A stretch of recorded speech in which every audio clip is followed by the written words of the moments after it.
I was afraid I just killed everything. I think we're good, man. Man, what's up? Dude, nothing. How you doing, man? Man, pretty good. Hell yeah. Man, just been doing all kind of nothing, which is kind of my jammy jam. Man, me too. I've been playing little video games, watching a little TV, and basically I've just had the Adam Cole All Elite song on repeat because I'd love it. I just think it's awesome, so I keep playing it over and over again. Cool, man. Because I'm ridiculous. I guess that's probably uh, the big news still going around. Everybody's talking about the pay-per-view and what do you think of it? um, Pretty much you can just put me right alongside the chorus of people that loved it. I Yeah. loved it. I thought it was absolutely fantastic, man. I thought it. We talked about it when we were watching the show. Which again, let me publicly do this.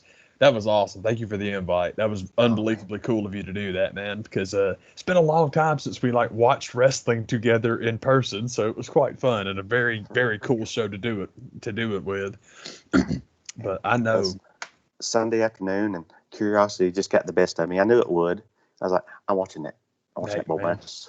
it was one of those things where I think an awful lot of people had that happen, and I hope the majority of them, and from what I've heard, definitely the majority of them enjoyed the crap out of themselves, which is awesome because it was such a fun show. And we talked about it, man. I said it during the show, during Britt and Chris. I'm pretty sure it was something along the lines. This might be a quote, but it was. I told Jared, you can help me out if you remember what I said. I said something along the lines of, "I know it's way too early to say this, but if that's the best match of the night, I'm good because it was awesome." And I'm not the biggest Britt Baker fan. She deserves her props for that. And I do love Chris, so I'm not trying to not give her credit. It's just I'm going to give Statlander credit because I like her. But they killed it. I thought it was incredible. And then them four brothers got out there, and man, I'm biased as hell when it comes, especially to the Young Bucks. But both of them, I love both those teams. I thought that match was everything that people have said about it. I agree. I loved it, and I'm not saying it's the greatest cage match of all time. People, it's fine if it's your favorite. That's okay. If you're saying hyperbolic things to get people to click on your link, I understand that too. But I did love it. I thought it was fucking awesome. Love that match, man. It was unreal. And I'm impressed as crap for the Brandon Cutler checking that bag over that cage. I couldn't have done that. Like, shit, one try, good job, man. There's no rehearsing that. You got to get it done. It's like, oh man, this ain't no cinema match, baby. You get it done or you don't. yeah, this could go horribly wrong. For real. But it was just one thing after another. Like so many of the matches I thought were so good. I thought Kenny and Christian were unbelievable. I really I didn't recognize it, but I've learned people are talking about how Punk and Darby was pretty much a walkthrough or a cover song of Brett and 1-2-3 Kid, and I'm like, cool. I didn't know that. That's cool. Yeah, it's cool. That's neat, man. But and then you get to I thought Kenny is very cool. I was listening to Marty and Sarah review it, and I thought it was quite cool when Marty was talking about when you're at like a big arena show, and the people down front stand up, and you can just see the waves of people standing up, and he had mentioned that they were obviously there. Pardon me, y'all, but he hadn't watched the pay-per-view yet. And he listed about, I think, 4 examples of what he was talking about with like the stand-up moments in the crowd. But he didn't mention Kenny and Christian. And I'm like, I can't wait till he goes back and watches the pay-per-view, because when they're on the top turnbuckle and Kenny's hooking him up for the one-wing angel, that's the perfect televised shot of exactly what he's talking about. So when he sees it, he'll be like, yeah, that. It was awesome. Reverse domino effect. Yeah, dude, it was incredible, man. I love that show. And like we said, that was before anybody came out. And I think, like most people, we were expecting Danielson, which is real cool. I'm glad he was there, but when Adam Cole's graphic popped up, you were in the room with me. I about went through the roof. I was so excited because that's cool. That's my guy. The only dude I think I've talked about going to AEW more than Adam Cole is, when getting to this subject too, is the guy that now people are saying his contract is up sooner than people thought. And Mhm. so he's putting coordinates for Mount Rushmore in on Twitter, and Yeah. I'm like, boy, I hope so. Seems to be the trend in that company for some reason. Um, there's a lot of, we talked about this, and I'm glad to say we talked about this before there was an AEW. An awful lot of these guys know each other, and an awful lot of these guys like each other. And now you got another place to go. And we've talked about it, man, with all the, oh man, Adam Cole's in AEW now with his best friends. All that stuff is great. But as far as I know, Cole and Steen are absolutely the best of friends. Mhm. So I would love it. I would absolutely. I'll tell you what though, let's sweeten the pot for WWE fans, Right. because I'm kind of hoping there'll be a talent exchange. If Kevin Steen is going to AEW in late January, send Moxley back for the Royal Rumble. To be fine with me. It would not bother me a Yeah. bit. And I'll tell you what, I know I'm getting sidetracked. Let me not get sidetracked. We'll come back to that in a second, because it's just something that I haven't heard anybody else talk about. So you and I'll talk about it, but I'm stepping on the review. So by God, I loved everything on the show. What did you think, brother? Nah, man, I think that I want to say it was Conrad and Jim Ross. I was listening to talk about it a little bit, and I don't know, they didn't come out and say this as far as their review of the show, but I think it was one of the things that I heard, and I'm going to file that away. I think that's the long and short of it is uh, it was a quick show, even though time wise, when you look at the run times, like, oh man, that's a long show, but in a not in a long time have I sat down to watch a pay per view and said I could have watched more. Yeah, I seriously, bro. left you wanting a little bit more, which is I don't can't remember the last time I felt that way.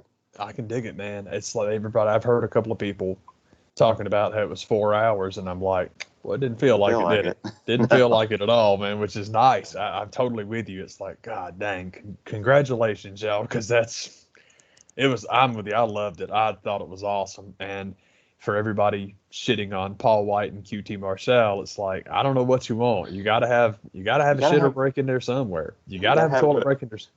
yeah, the, I'm the beer run match. It was fine. It was Yeah. totally fine. I was like, you got to have a shitter break in there somewhere. Not everyone's as stupid as Cornette. And they're going to run out during freaking Britt Baker and Chris Statlander. It's like, Yeah.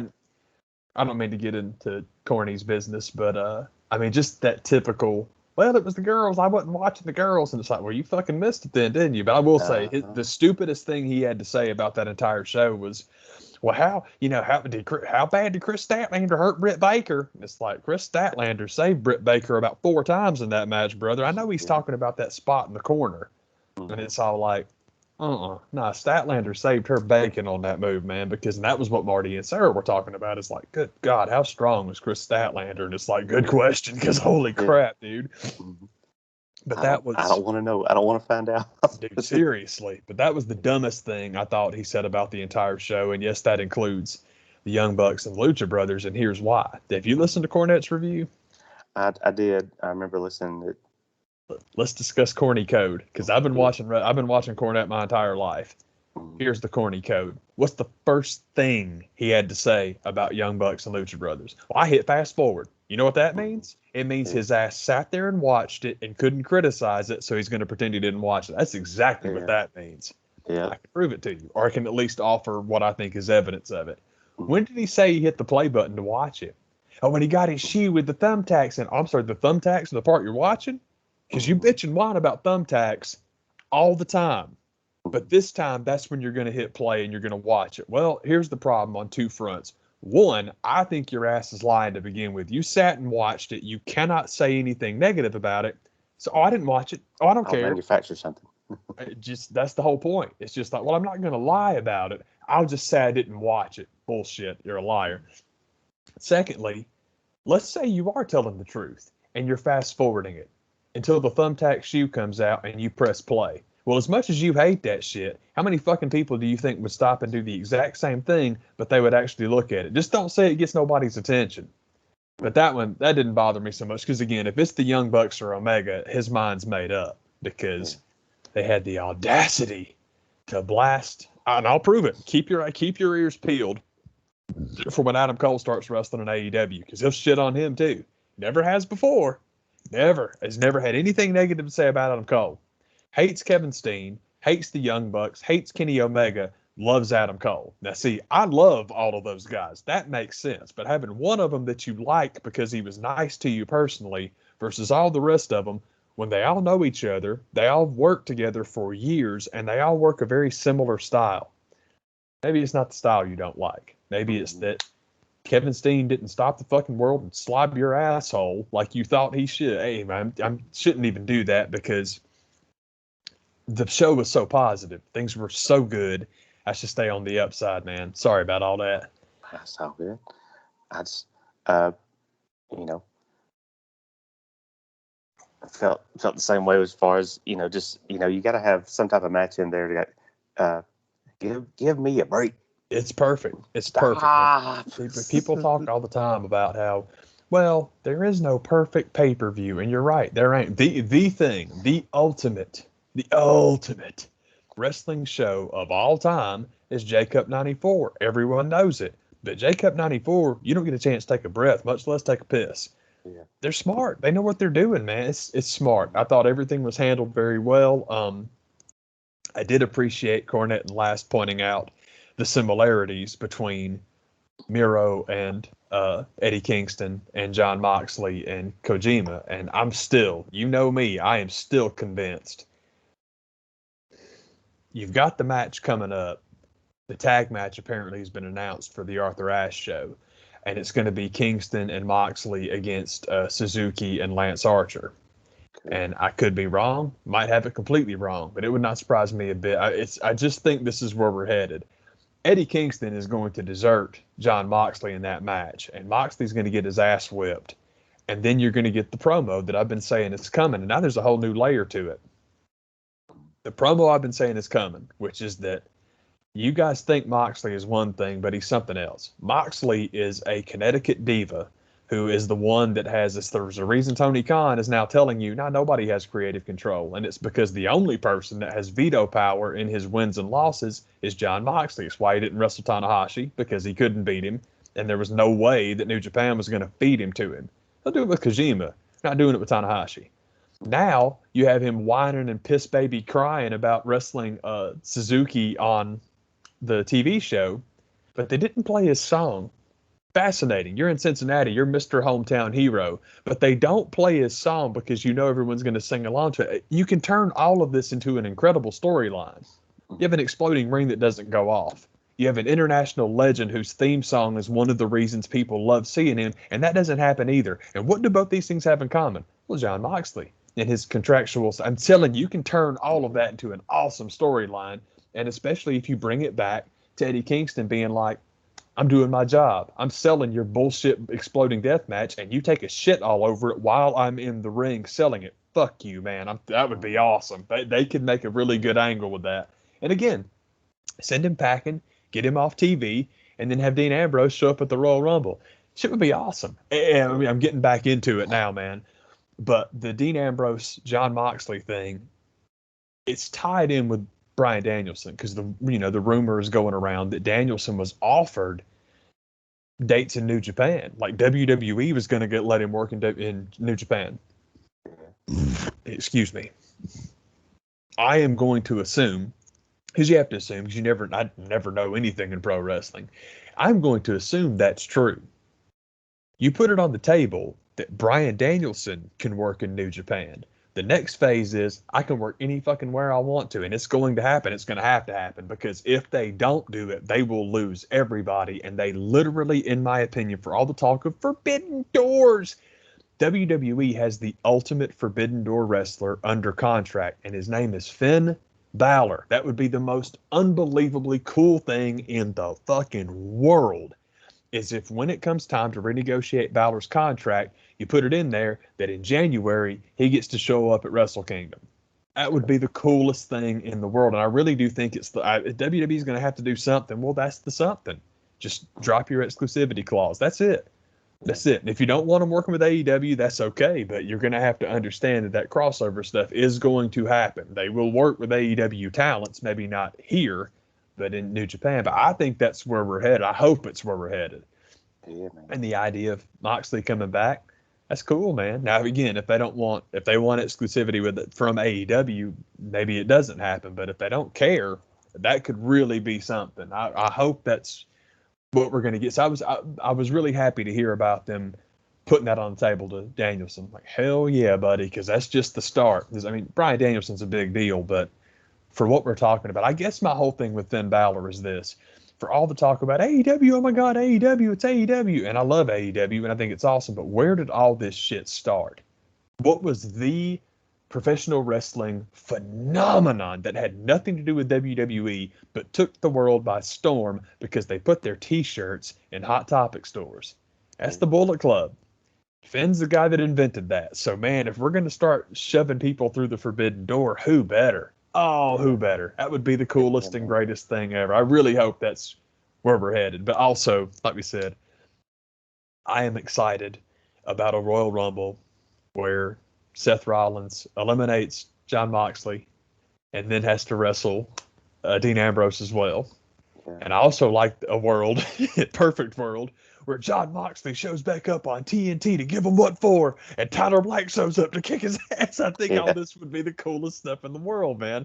And I don't know if you can make it work or not, but I'm very excited to find out. I think it's real cool. That's good stuff, man. Yeah. That's you talk about listening to the Jim Ross podcast. I've been listening to it for several years now, and he's known for always pointing out how there's one man in that company knows where everybody is out of the contract. Apparently, not anymore. That's what I'm saying. I'm like, I wouldn't be putting that out there because, brother, it's not looking good. Yeah, he's backed off on saying that, but for a long time, it's always like, oh man, he always knows where you're at on your contract, and you ain't gonna get friends with the old man. And I think that's happening a lot more often than not. But it's the same thing that people always kiss his ass for. You got to get past the old man first. Nothing happens in that company without his say so. It's like, brother, there's so much shit going on up there that I wouldn't take credit for. I don't blame you. I would want people to back off of it too, man. There's lots of people that have lots of stories about Vince doing right by them. And if you're one of those people, hell yeah, stop. You're not giving him credit for everything in WWE. You putting the blame on him these days, man. It's like, don't do that. Don't do that, because we talked about it, man. The biggest thing in WWE right now, apparently, is Roman Reigns. That's Fox, buddy. Don't get me wrong. Vince was very smart to go with Roman. He was smart to go with the guy, but for what they're doing with him, no. That's Fox. That's Fox TV being like that. And it's the same thing. And I wish people would realize when they talk about, well, you got it in the brand split. It's so stupid. Oh, the brand split. It's so dumb. USA and Fox are not the same company, baby. USA is owned by NBC. That is a network, just like Fox is a network. You will never see those guys. As soon as WWE sold TV rights to USA, which is NBC, and then Fox, brand split's here to stay, buddy. You just better get used to that shit, because that's not going to happen. That's not going anywhere. Yeah, I've heard endlessly that Fox is pissed off with him anyway, but I'm like, who knows? People say stuff like that all the time. I don't know. I'm not in the department. I don't hear about these things, but like you're talking about with contract status and stuff like that, I don't know who the hell's job that shit is, but they need to get they need to get their ass whipped, man. I swear, it's like this is ridiculous. But and again, it goes back to something you and I've talked about before.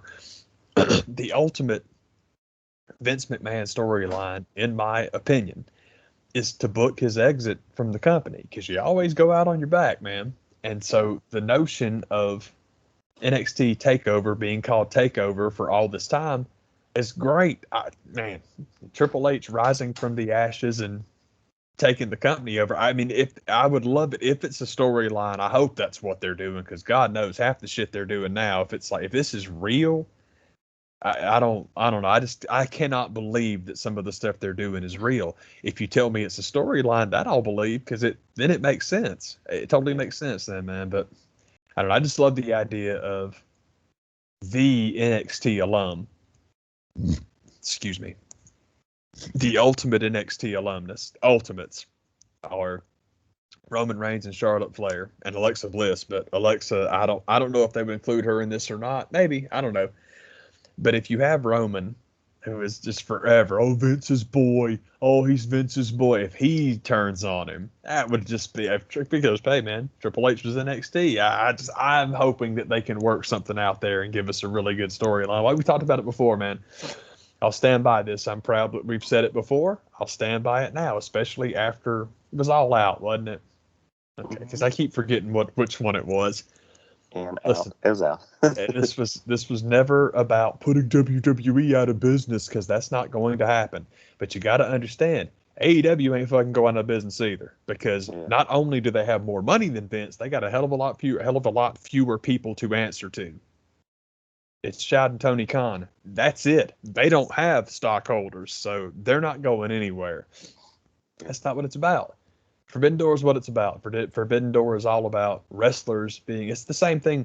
It's the independent contractor thing. Well, Vince will never change that. Cool. If he don't want to make them all employees, that's fine. But they get to wrestle other places. That shit's on the horizon, man. It's coming. I can't wait. I just can't wait. Heck yeah. I want to see the New Day wrestle the Young Bucks. They've already told us on Twitter that the world will rejoice, and I want to be part of that rejoicing. For real. I can't wait. Get it out. Dude, can't wait. It's going to be good stuff. Man, that's my other favorite debut of the show was Ruby Soho. That's the one that probably got me by the show more than anything else. I will tell you, this is real stupid, but the only frustration I have with Ruby's introduction, I absolutely loved that she was there. I love the Destination AEW jacket. I like that she can't get to the ring without crying. I like that she can't leave the ring without crying, because it's like, we like Ruby anyway. That character is awesome. Her wrestling is awesome. But bro, you turn me on to that YouTube show, and it's like, when you see that person, like who she is as an individual, you cannot help but pull for her. It's like it's so exciting and so enjoyable, I guess is the word I'm looking for, to see somebody like that succeed like that. Now, one thing that's driving me crazy is Brian Last complaining about the edit on the song. He's exactly right. It's so stupid. It is so stupid. But the intro to that song is so perfect for a debut. It's like, crap. It's so dumb to be hung up on that. But that shit would have been unbelievable. But yes, it was excellent to see her. And I'd love that it came down to her and Rosa, because it's like, oh man, I can't talk about a one-on-one match. I can't wait to see. There we go. Heck yeah, man. Oh man. That's good stuff. Oh, it is, man. It is. Ruby's so cool. Also, a great story about that is that Sarah Logan apparently showed up. Sarah Logan packed up her son and went to Chicago to support her buddy. I'm like, God, that's awesome. That is so cool, man. That's one of I think the fun things about her being away and being on another show is we can get that YouTube channel back. I agree completely. That was one of my favorite things about whenever it was still uncertain, didn't really know where she was going to go, is I was kind of hoping she would not join the NWA, but when they were doing that pay-per-view, I'm like, well, it'd be cool for her to debut at that, but it was right before All Out, so it's okay. It's not like we had to wait any time.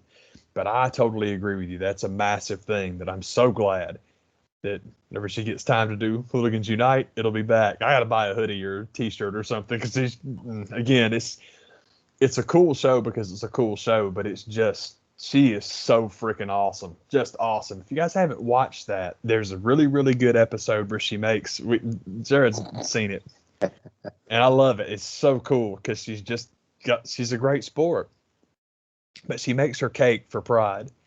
And if you've ever baked anything in your life, it won't take very long before you have your first, oh no, oh God moment. It doesn't take long. But I will say this on her behalf. Man, I've baked cakes before with not a ton of success. They're okay, but they're not great. I'm a lot better at things that you just cook, because things that you cook, there's wiggle room. Baking, no. Baking is the science, and if you deviate from the science, you get thumped by the hand of God. Yep.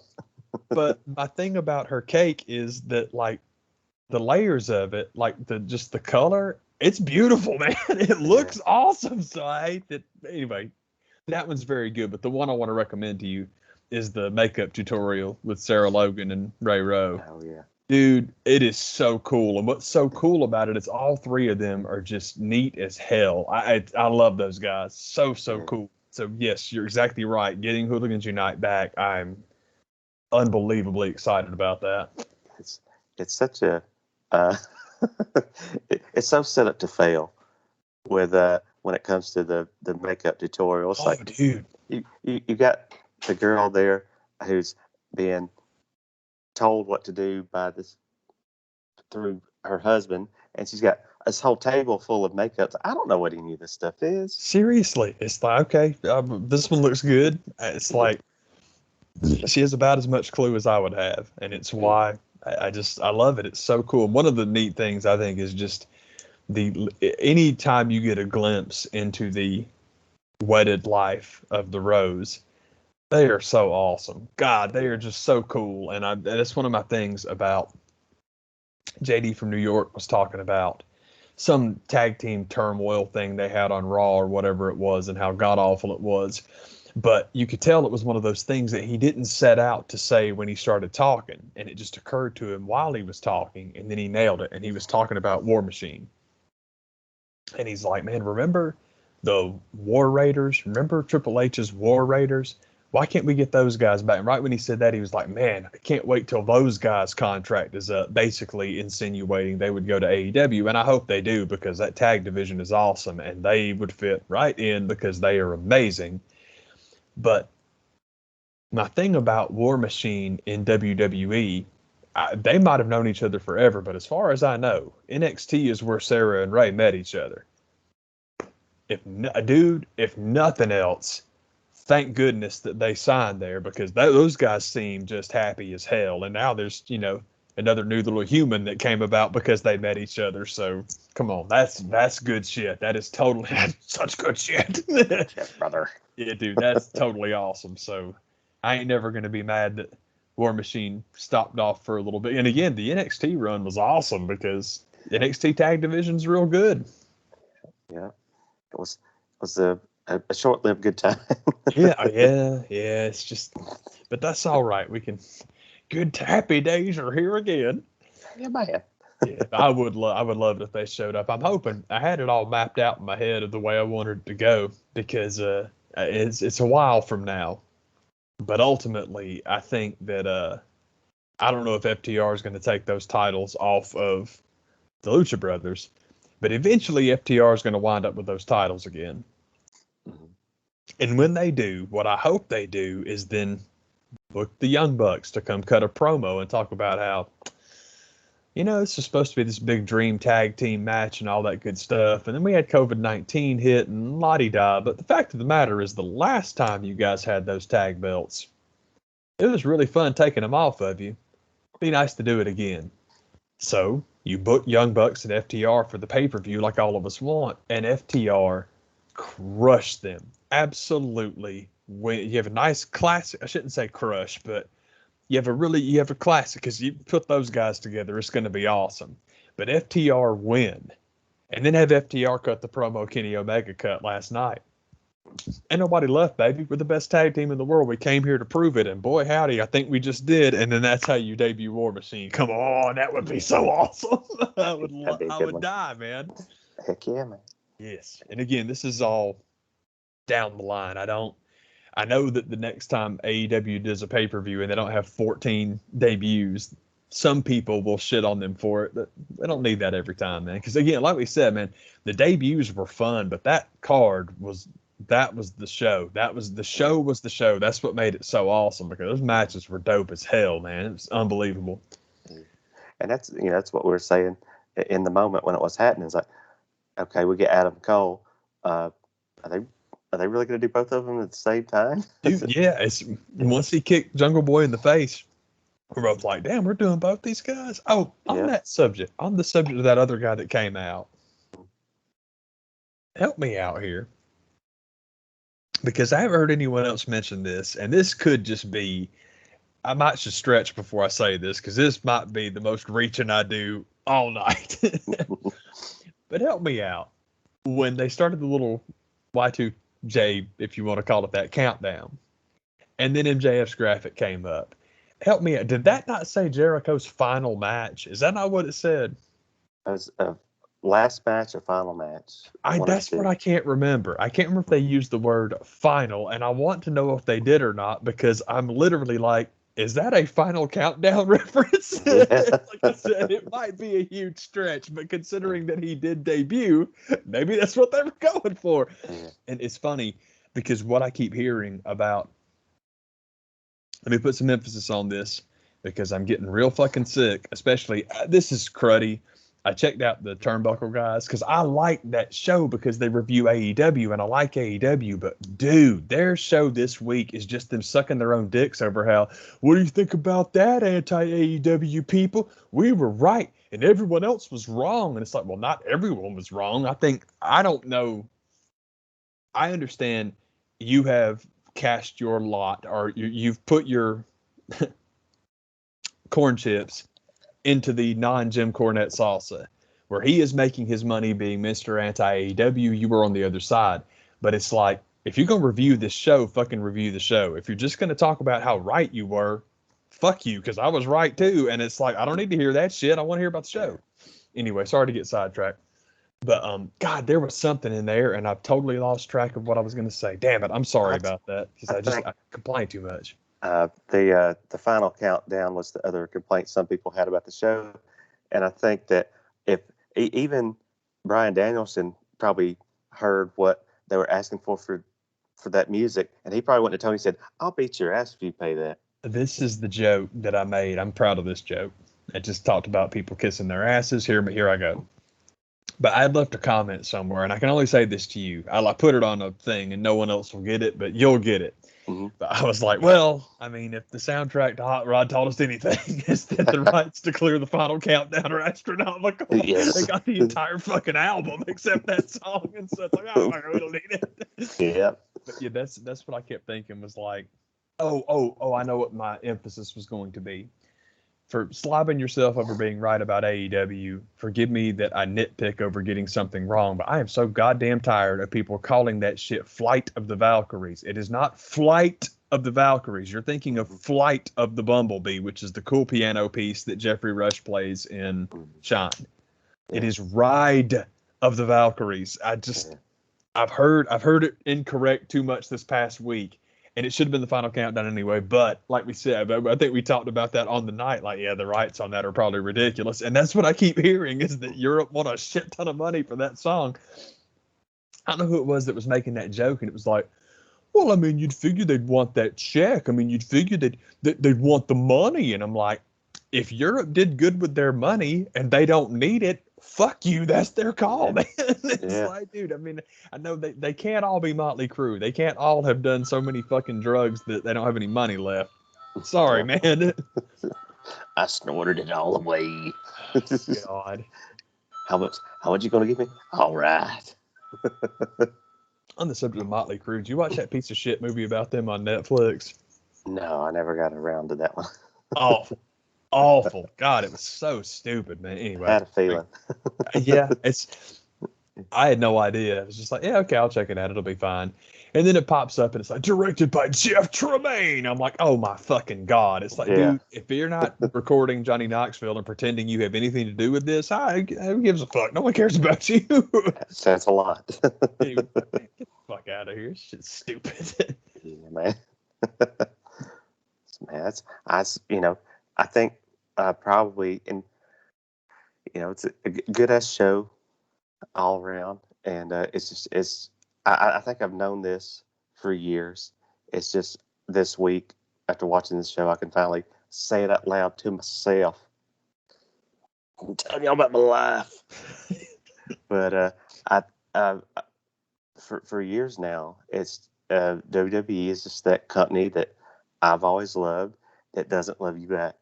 It's true. It's true, man. That's just the facts of the matter. And I feel like Riff Raff and freaking Rocky Horror. I've finally come to that realization. Like, they don't like me. They never liked me. Yeah.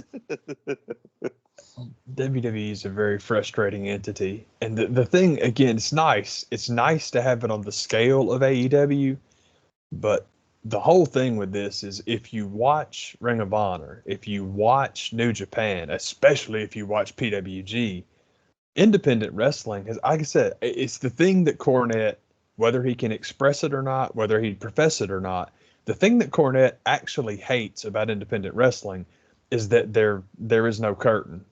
It's not the fans are part of it, not in that bullshit. Oh, the ECW arena, those fans, fuck you, man. The ECW arena was a bunch of fucking Philadelphia fans who were too goddamn cool for school and just shit on people. Oh man, you fucked up and all that same bullshit. But it is Philly, and Philadelphia traditionally does appreciate wrestling. I was reading something, or it was a Cultaholic, which God forgive me for watching anything on Cultaholic, because that's some annoying ass shit. Oh my God. Yes. But they did a ranking of like every Ring of Honor champion ever. I'm like, oh, that's interesting. That'll be fun.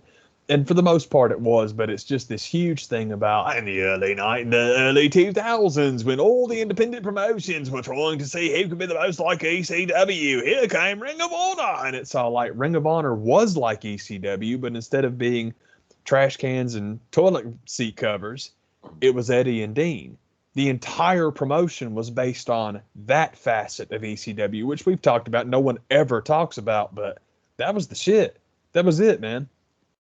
Of all the ECW originals, who contributed the most to pro wrestling? Well, you had Mick, but Mick Foley was a big deal before ECW. You had Bubba and Devon, who were in the running, and then you have Jericho, Malenko, and Benoit. Those guys. That was pre-WCW, man. That was where all that crap came from. Those are the influential guys, man. Anyway, I'm getting sidetracked. But it was cool. The countdown of Ring of Honor champs was fun. They put Nigel McGuinness at 2, which is horse shit. And I'm like, boy, your English is showing there. But I love Nigel, and he definitely deserves to be top 5. But 2, get the fuck out of here. Come on. Come on. They did get number 1. They had Samoa Joe at number 1. And that I totally agree with. I think that's undeniable. Anyway, sorry, I got way sidetracked. But anyway, on that same countdown, they take a shit on Matt Taven and they take a shit on PCO, and basically it's the same shit of how Ring of Honor notoriously taking too long to put the title where it belongs, in this case with Marty Scurll. I love Marty Scurll. He's one of my guys. What the fuck do you think would have happened to that company if he was their champ? What do you think would I? It's like, okay, are you seriously not factoring in what we know now about Marty Scurll into this equation? Because I got bad fucking news for you. It wasn't good for Ring of Honor anyway. If he was their champ, fuck out of here. Come on. Yeah. That'd be gone. Anyhow, silly to get off on that stuff. Sorry, man. Man, I dug it. That's what was up. I had a good time watching it. Yeah, there was a point, Dal, that I'm sorry I got sidetracked, but it was just the talk, including your audience, being cool with your audience, actually basically treating everyone like they're at the merch table all the time. That's what independent wrestling is. And Corny hates that shit because he had to hard earn his way to get past the curtain and be one of the boys and be on the inside. It doesn't work that way anymore, man. And you can thank your boy Vince McMahon for that bullshit. You can shit on Kenny and the Bucks all you want to. Your guy Vince not paying taxes, that was the death of kayfabe. So fuck you if you have a problem with that. But that's the point, is that everybody's the cool kid. Everybody, it's like, you have to understand. I understand you want to be the special dork that got invited to be part of wrestling. That's everybody now. And if you don't like that, fine, don't fucking watch it. But you get paid to hate on it, so I don't really take you seriously. That's what independent wrestling has been for a long time. Excuse me, there's a reason with Marty and Sarah, and they are insiders because they have worked in wrestling before. But when they talk about the Black Label Pro stuff, I have no idea what Black Label Pro is, but it sounds like a freaking blast when they talk about it. Yeah. That's independent wrestling, and it has been for a long time. And AEW is not the beginning of that, it's the crescendo of that. You finally basically have a guy, Tony Khan, who has been in those crowds and has felt that community. He's got more money than God. It's like, that's what's going on. And that's the difference, because Vince hates wrestling and doesn't really like any of us that like wrestling. So when you have this other guy who is that, doesn't just love us, he is us. It looks different. And also it's very, very easy to convince people to jump ship. I think, I don't think it's that difficult to, it's just, it doesn't seem that difficult for me to figure out why people would sign with Ring of or with the AEW. Not everybody. It ain't for everybody. I mean, Randy Orton used it to get a nice pay rise, which he should have.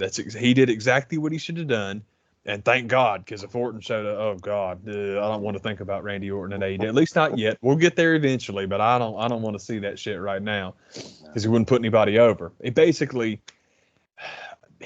would have done what Moxley did, but at least John had the decency to drop the belt. Now, you had to have Kenny whacking with the microphone, which makes no sense when you've built your character being able to walk through hell itself. It's like, really?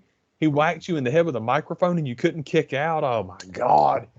But anyway, back to Moxley for a second. I am hoping that Kingston double crosses him. I hope Suzuki and Archer kill him, and then we have a nice big blow-off match, and I'm hoping that we can get the timing right to where it'll be end of January and Eddie can kill him and then Dean Ambrose can show up at the Royal Rumble and freak everybody out. I don't know. 30 days later, show back up in AEW. I just think that'd be so cool. And I don't like Moxley, but I'm trying to give him something to do because I don't like him, but that is a minority opinion. He's a very popular guy, and I don't mean to trash him in being in AEW because he helped. But you know my thing. I've said it forever, and I will stand by it. Everything he did in AEW, I wish it was Steen instead. And if they're going to sign Kevin Steen, let's go, baby. I love it. I love it, man. Get behind that. Absolutely. Man. Well, man, my other crap that I watched and got caught up on this week, I haven't had a chance to discuss it with the man, as I've been watching the Marvel What If show. And I heard a lot of people's complaints about the show, and some of the things they pointed out was like, yeah, I can kind of see that. Well, yeah, okay. Yeah, fine, yes, noted.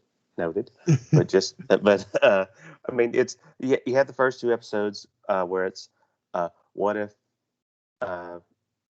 Sharon Carter got super serum instead of Steve Rogers, and you have the second episode where it's what if T'Challa becomes Star-Lord.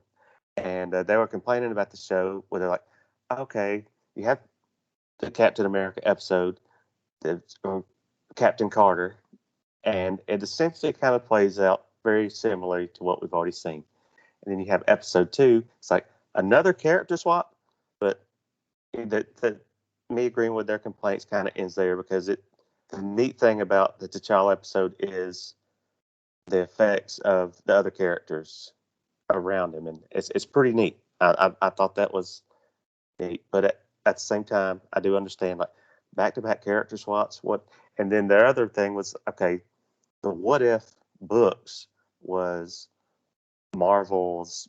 I don't call it an excuse, but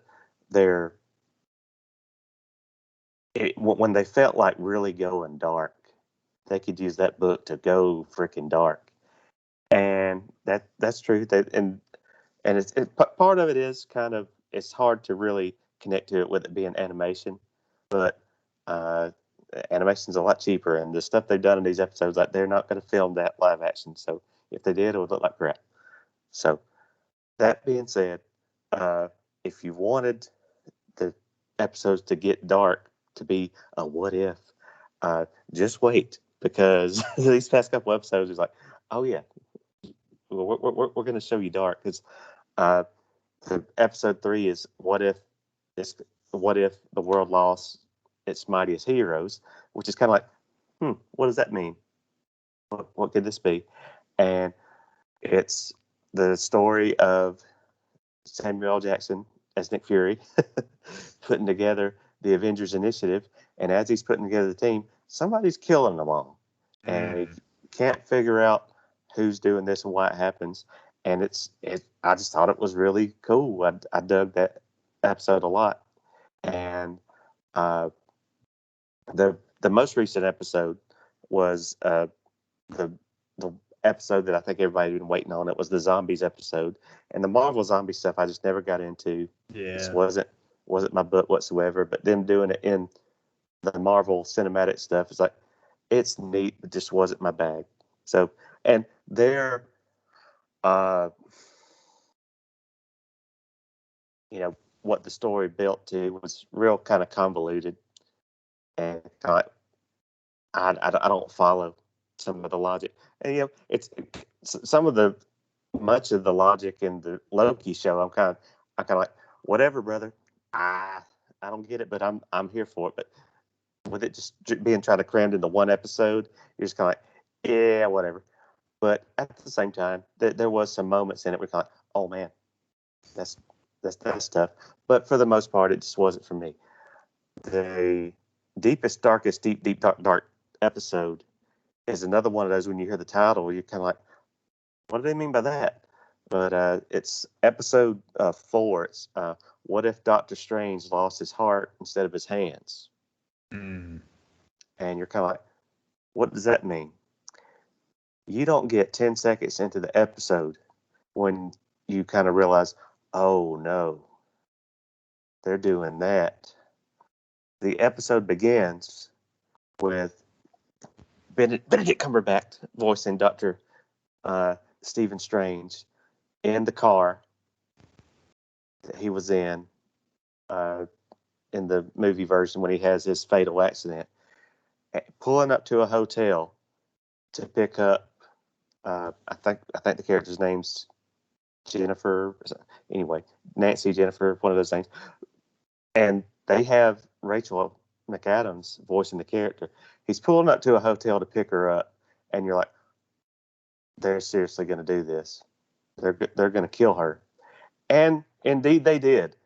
So not spoiling anything. You see it coming from a mile away. It doesn't, but it's, if that became his quest to follow the sorcerer arts and how things go a lot different than what you saw in the Doctor Strange movie. That to me was like, oh yeah, y'all want to see some dark what if? Just wait, bro. Yeah, I like it. They got dark. We've talked about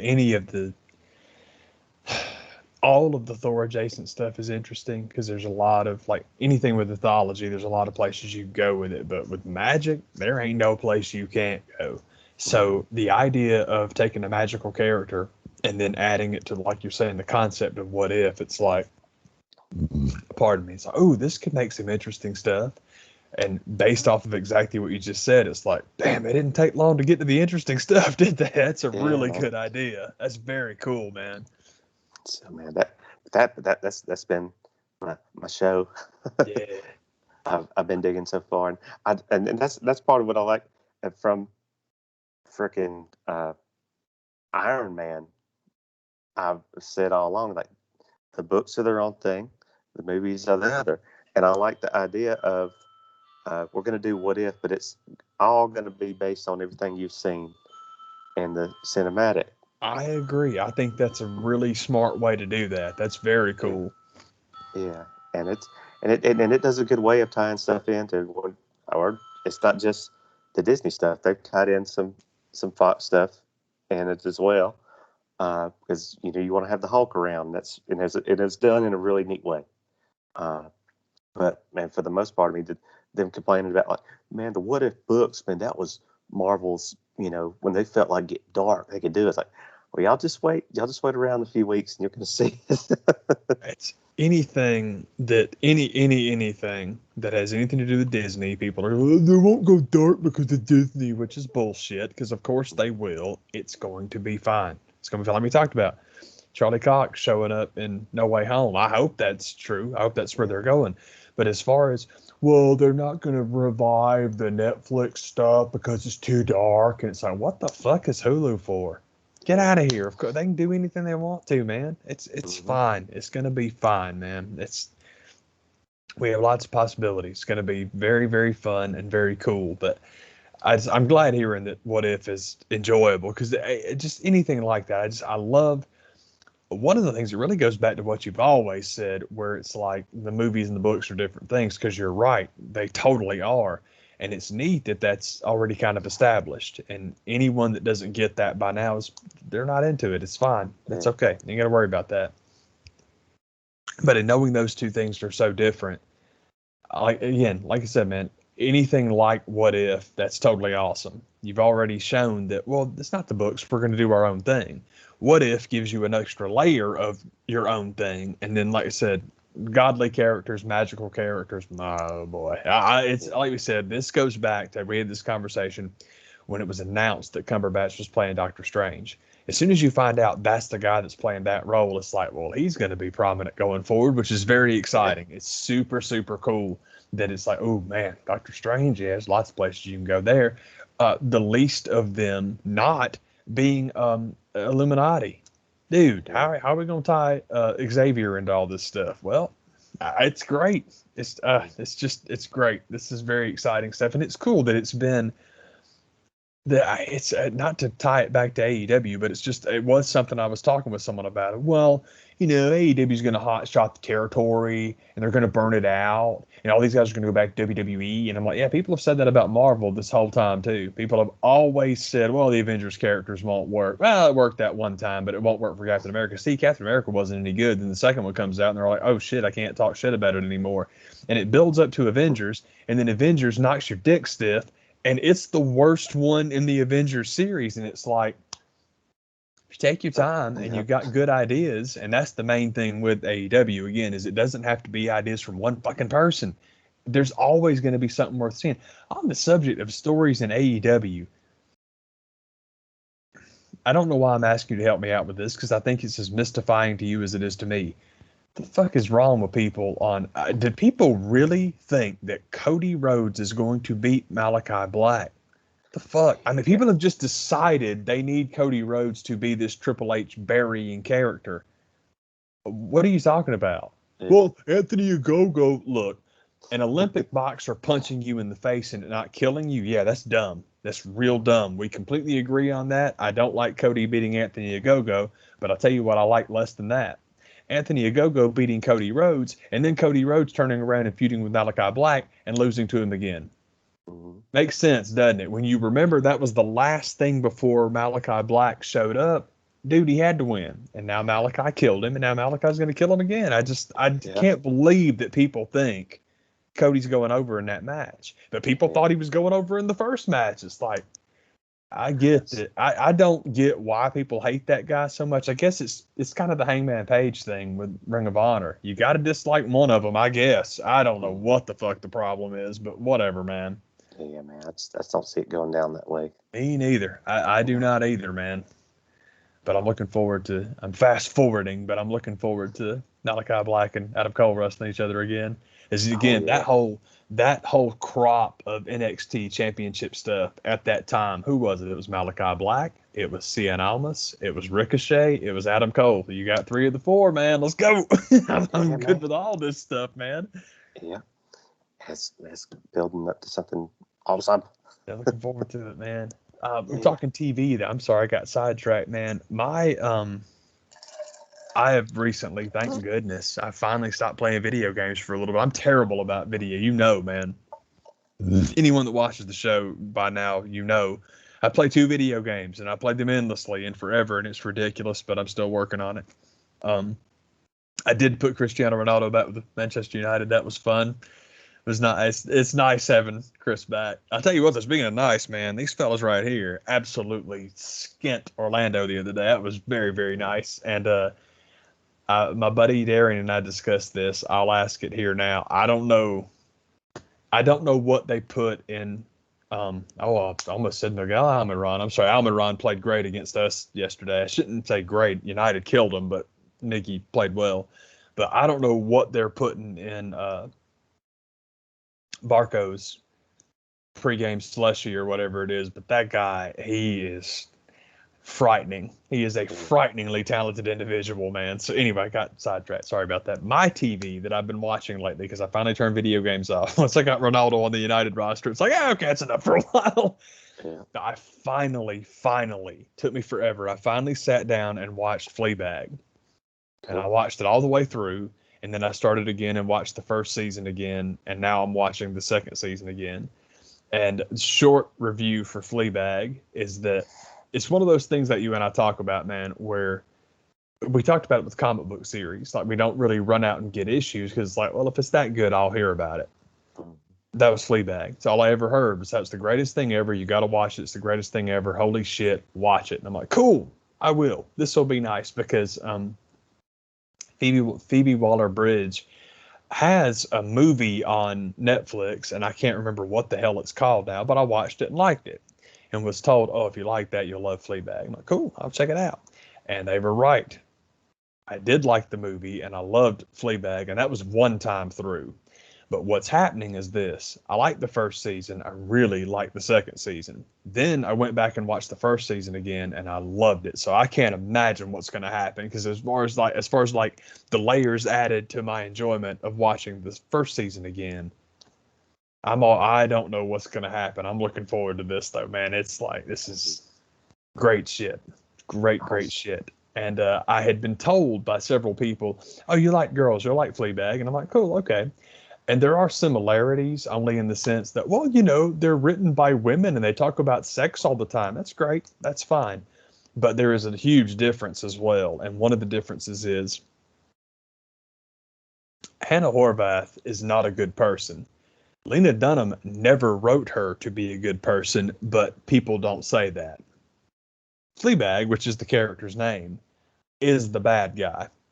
And Phoebe Waller-Bridge knows it and has absolutely no problem with it. And it's weird too, because it's not like she's the villain.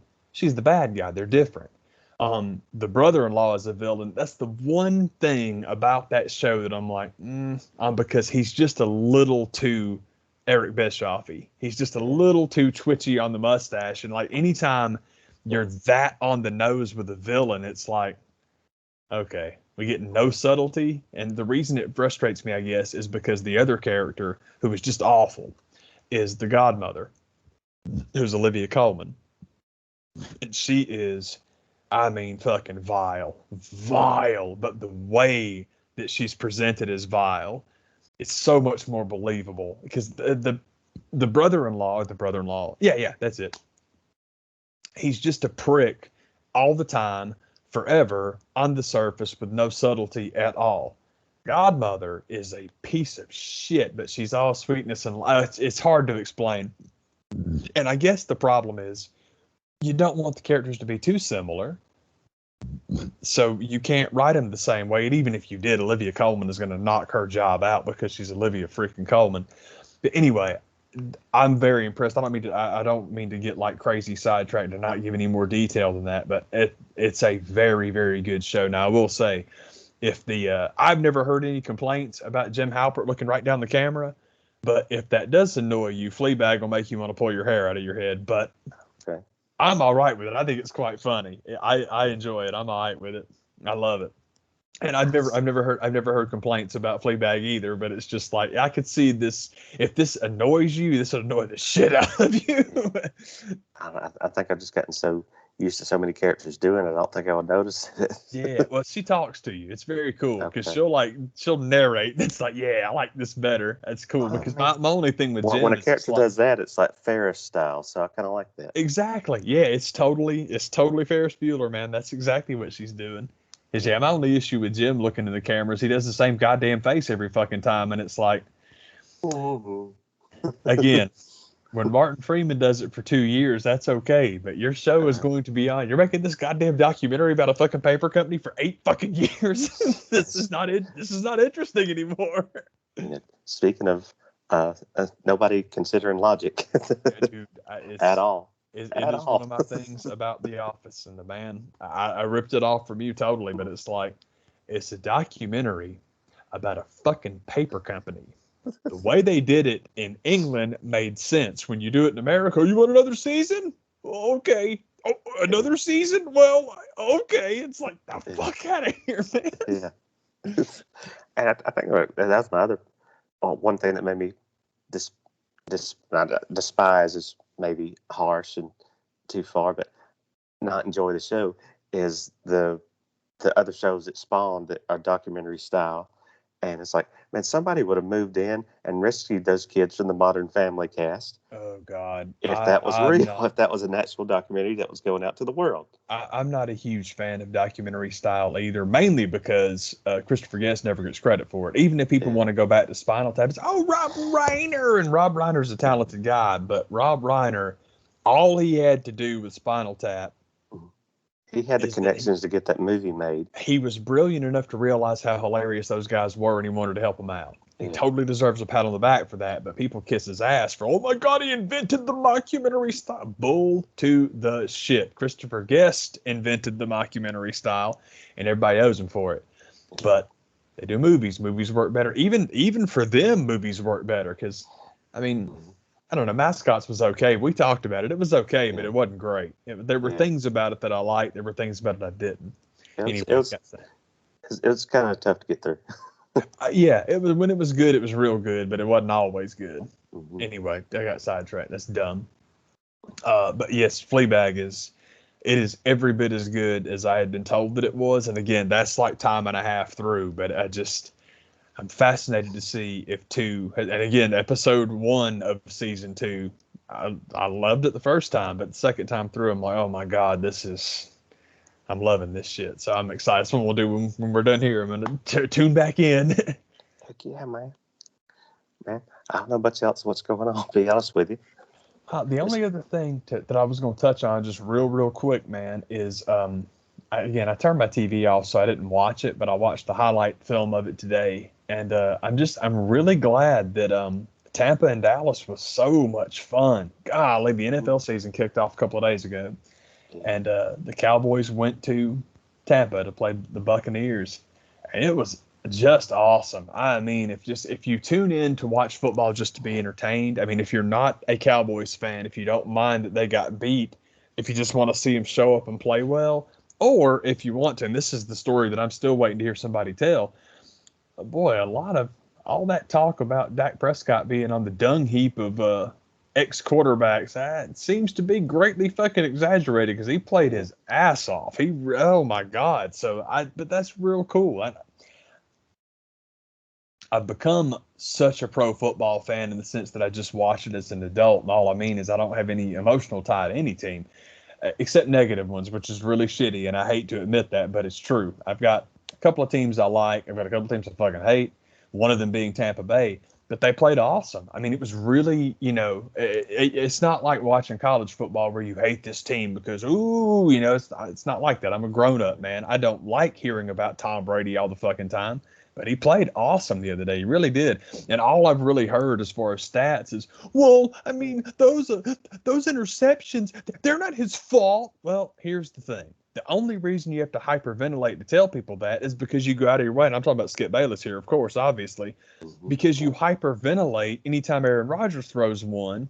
Yeah, you're totally right, man. Tom Brady threw a little screen pass out to his tailback and it hit off his hand and basically landed in the DB's hands. That's not Brady's fault. Second one, Brady's throwing a Hail Mary at the end of the first half. Dude, these don't matter. Neither of those picks matter. Well, let me take that back. One of them mattered, but it wasn't his fault. The other one didn't matter, so who gives a shit? The only issue is keep that energy when it's Aaron Rodgers, and he won't. Everyone knows he won't, so fuck him. Yeah. Screw that guy, buddy. Oh, fuck that guy. He's such a piece of shit. I hate that guy. I hate that guy mainly because there's that one guy. I can't believe I forgot his dadgum name, man. But he worked at like the Dallas Morning News, and he really does. He covers the Cowboys for a living, and that guy has been talking shit about Skip Bayless since way before he got on TV.